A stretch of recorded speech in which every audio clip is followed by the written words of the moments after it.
अस्सलाम वालेकुम स्टूडेंट्स। आज हम पढ़ेंगे अबाउट फीमेल ब्रेस्ट एनाटमी।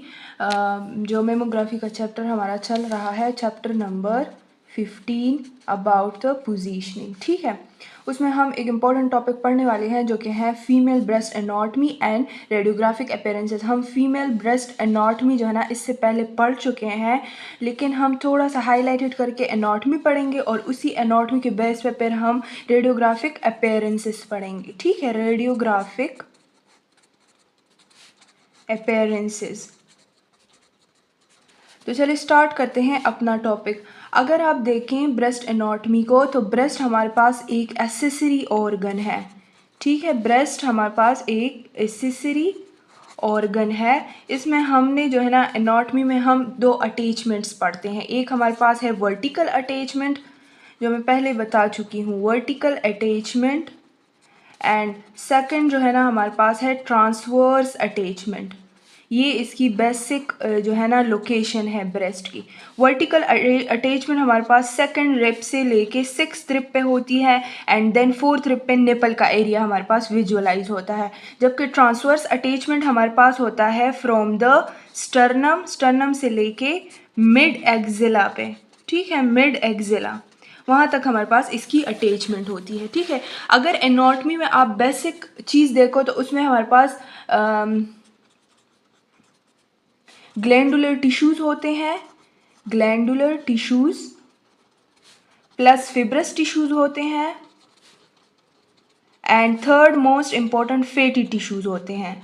ठीक है, हमेशा ये बात याद रखें, ये मैं पहले भी बता चुकी हूँ, जो टाइम के साथ साथ हमारे पास फैटी टिश्यूज़ इंक्रीज़ होते जाते हैं एंड ग्लैंडुलर टिश्यू डिक्रीज़ होते जाते हैं। ठीक है, अब जब हमारे पास मेमोरी ग्लैंड है ना, मेमोरी ग्लैंड, ठीक है, इसमें हमारे पास 15 to 20 लोब्स होते हैं इन ईच ब्रेस्ट की बात कर रही हूँ मैं सही है। 20 लोब से आगे नहीं जा सकते, ज़्यादा नहीं हो सकते, और 15 लोब से कम नहीं हो सकती। ठीक है, एक ग्लैंड में हमारे पास 15 to 20 lobes in each breast होता है। ठीक है, उन लोब्स में हमारे पास क्या होते हैं, लोब्यूल्स होते हैं। ठीक है, जो हमारे पास क्या करते हैं, मिल्क प्रोडक्शन करते हैं। मिल्क प्रोडक्शन कौन से मैकेनिज्म से करते हैं वो भी मैंने बताया था। हाइपरट्रोफी होती है ऑफ दोज एपिथेलियल सेल जो लोब्यूल्स में प्रेजेंट है। ठीक है, एपिथेलियल सेल की क्या होती है, हाइपरट्रोफी होती है, और उसमें जो है मिल्क की प्रोडक्शन हो जाती है। ठीक है, अब अगर बेसिक हम स्ट्रक्चर पढ़े तो ये हमारे पास क्या है, चेस्ट वॉल। ठीक है, ये चेस्ट वॉल है। चेस्ट वॉल के बाद हमारे पास रिब का एरिया आ जाता है, देन मसल का एरिया आ जाता है। ये आपके पास क्या है, मसल्स।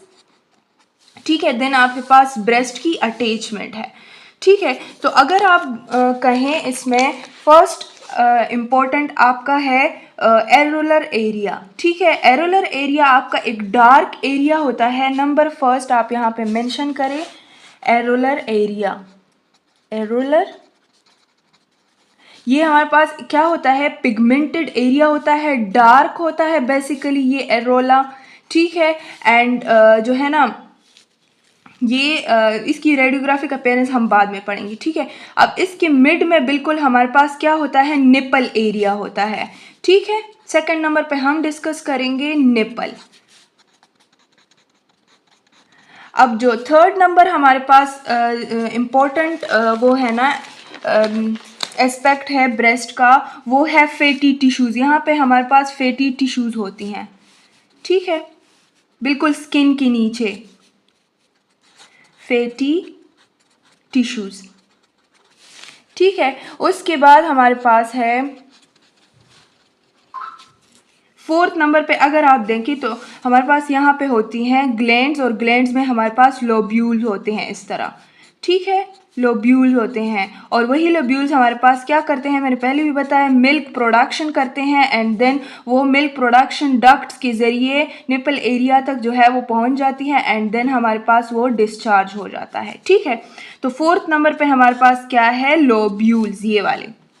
ठीक है, लॉब्स, सॉरी, हमारे पास लॉब्स होती हैं, लॉब्स में फिर लोब्यूल्स होती हैं। ठीक है, लॉब्स भी आप इसको कह सकते हैं, या ग्लैंडुलर टिश्यू। उसके बाद अगर आप कहें तो 5th नंबर में आपके पास है लेक्टोफिरस डक्ट्स या एनी डक्ट्स आप ले सकते हैं ना। ये हमारे पास लेक्टोफिरस डक्ट है जो निपल एरिया तक जाके मिल्क डिस्चार्ज करता है, ठीक है, लेक्टोफिरस डक्ट। 5th नंबर पे आपके पास है डक्ट्स, ठीक है। 6 नंबर अगर आप कहें तो ये हमारे पास है मसल्स, ठीक है। हम पढ़ेंगे कि मसल की हमारे पास रेडियोग्राफिक अपीयरेंस कैसी है। 7th नंबर पे जो है लिम्फ नोड्स है, ठीक है। लिम्फ नोड्स बेसिकली हमारे पास जो है वो एक्जिला की रीजन पे नज़र आती हैं, एक्जिला की रीजन पे, ठीक है। जो हम एक्जिला रीजन के लिए बेसिक प्रोजेक्शंस लेते हैं ना एक्जिला टेल के लिए, उसमें हमारे पास लिम्फ नोड्स की विजुअलाइजेशन होती है। तो 6 नंबर में हम डिस्कस करेंगे मसल्स एंड 7 नंबर पे हम लिम्फ नोड्स को, ठीक है। तो चलिए स्टार्ट करते हैं अपने बिल्कुल फर्स्ट टॉपिक से, जो कि हमारे पास है एरोलर रीजन। हमने पढ़ा, आपने देखा होगा कोई भी मेमोग्राम का अगर आप रिपोर्ट उड़ा के देख लें तो उसमें एरोलर रीजन जो है ना वो नहीं लिखा होता, उसमें एक वर्ड लिखा होता है, वो उसको कहते हैं NAC, ठीक है, निप्पल एरोला कॉम्प्लेक्स लिखते हैं, ठीक है, कि ये हमारे पास इस तरह नज़र आता है। अगर आप रेडियोग्राफिक अपीयरेंसेस देखो ना, इसकी रेडियोग्राफिक अपीयरेंस देखो उसकी एरोलर रीजन की, तो ये हमारे पास रेडियो ओपेक नज़र आता है, ओपेसिटी जो है ना नज़र आती है हमारे पास, स्मॉल ओपेसिटीज़ जो है ना। फॉर एग्जांपल ये आपका ब्रेस्ट रीजन हो गया, ये एरोलर रीजन हो गया एंड ये निपल, ठीक है। तो इस तरह के जो है ना हमारे पास ओपेसिटीज़ नज़र आते हैं, ठीक है। इसकी डायमीटर जो है ना या थिकनेस आप कह लें तो 3 to 5 mm हो सकती है नॉर्मल रेडियोग्राफ पे। अब ये रेडियो ओपेक क्यों होता है? रेडियो ओपेक ये फिब्रोग्लैंडुलर टिश्यूज़ की वजह से होता है, ग्लैंडुलर टिश्यूज़ की वजह से होता है, जिससे एटेन्युएशन हमारे पास ज़्यादा होती है और जो हमारे पास स्ट्रक्चर है ना वो वाइट नज़र आता है, ठीक है, ओपेक नज़र आता है। अब सेकंड के पे अगर हम चले तो सेकंड पे हमारे पास है निपल का एरिया, ठीक है। तो निपल जो है ना हमारे पास मोस्टली डार्क नज़र आता है, और ये डार्क क्यों नज़र आता है? ड्यू टू डक्ट्स जो है ना वो मोस्टली विजुअलाइज होते हैं निपल के एरिया पे, ठीक है। जो निपल का एरिया होता है वहाँ पे ये ज़्यादा विजुअलाइज होते हैं। अब डक्ट्स क्यों हमारे पास जो है वो डार्क नज़र आते हैं? क्योंकि इसमें हमारे पास क्या होता है, मिल्क होता है, और मिल्क क्या है, फ्लूइड है ना, फ्लूइड से एक्सरेज की एटेन्युएशन बहुत कम होती है, तो ये डार्क नज़र आएगा हमारे पास, ठीक है। इसका जो नॉर्मल अपीयरेंस है ना वो राउंड एंड ओवल विजुअलाइज होगा, और जो उस पर डायमीटर है ना इसका रेडियोग्राफ पे 0.5 to 1.5 सेंटीमीटर इसका डायमीटर हो सकता है। मैक्सिमम इतना हो सकता है, मिनिमम इतना हो सकता है, नॉर्मल रेंज है इसकी, ठीक है। 3rd नंबर पे अगर आप देखें तो फैटी टिश्यूज़ आम रेडियोग्राफ पे हमारे पास क्या नज़र आते हैं? रेडियोलूसेंट मीन हमारे पास डार्क नज़र आते हैं, क्योंकि इनसे एटेन्युएशन बहुत कम होती है। 4th नंबर पे अगर आप बोलें तो है हमारे पास ग्लैंडुलर एरिया जो हमने लॉब्स पढ़े थे ना उधर, ठीक है। तो ग्लैंडुलर एरिया जो है ना, ग्लैंड्स हमारे पास रेडियो ओपेक, क्योंकि इनकी डेंसिटी ज़्यादा होती है ना, तो इनसे हमारे पास जो एक्सरेज की एटेन्युएशन होती है वो ज़्यादा होती है, तो ये हमारे पास वाइट नज़र आता है, ओपेक नज़र आता है, ठीक है।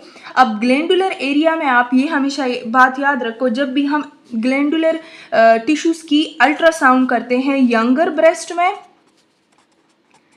ब्रेस्ट में और ओल्डर ब्रेस्ट में, ठीक है, तो उनमें काफ़ी फ़र्क नज़र आता है, और वो difference due to the glandular area नज़र आता है, ठीक है।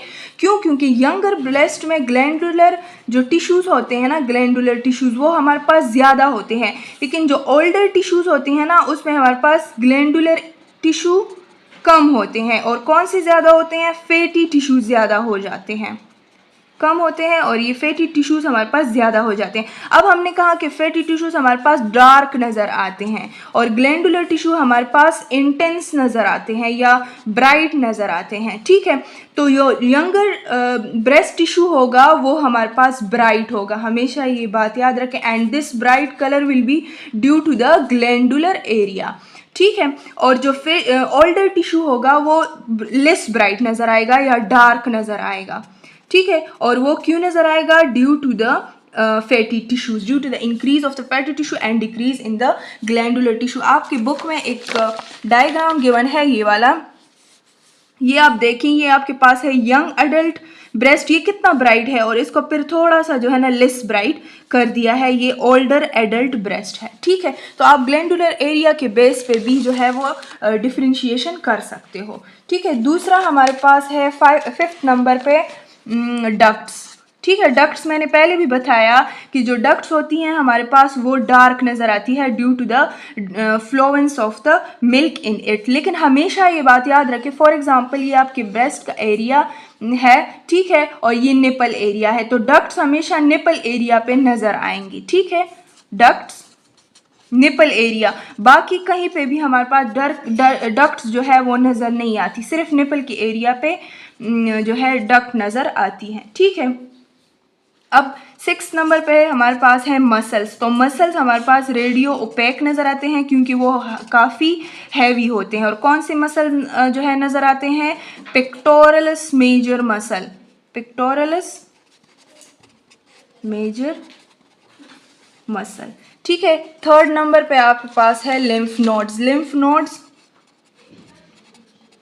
लिम्फ नोड्स एक्जिला की रीजन पे अच्छे से हमारे पास नज़र जो है आता है, और लिम्फ नोड्स हमारे पास ओपेक नज़र आता है, वाइट नज़र आता है, वाइट ओपेसिटीज़ नज़र आती है। अगर इसका एरिया थोड़ा सा ग्लोबुलर हो गया तो ये हमारे पास मेटास्टेसिस को जो है वो इंडिकेट करता है। ठीक है, तो ये सारे हो गए ब्रेस्ट एनाटॉमी, और ब्रेस्ट एनाटॉमी में जितनी भी रेडियोग्राफिक अपीयरेंसेस थे। हमेशा ये बात याद रखिए कि आपके पास जो ये 7 स्ट्रक्चर्स है ना, सिर्फ ये आपके पास नज़र आएंगे ऑन द रेडियोग्राफ। इसके अलावा आपके पास अगर कोई पैथोलॉजी है नज़र आएगी, वरना कोई और स्ट्रक्चर, कोई और चीज़ जो है वो रेडियोग्राफ में नज़र नहीं आती। मैक्सिमम यही 7 चीज़ें जो है आपको नज़र आती हैं, और अपीयरेंसेस मैंने बता दी। ठीक है, होप सो आपको समझ आ गई होगी। नेक्स्ट हम लेक्चर हमारा होगा वो रेडियोलॉजिकल कंसंट्रेशन पे होगा इंशाल्लाह। तब तक अपना बहुत सारा ख्याल रखिएगा, दुआ में याद रखिएगा। अल्लाह हाफिज़।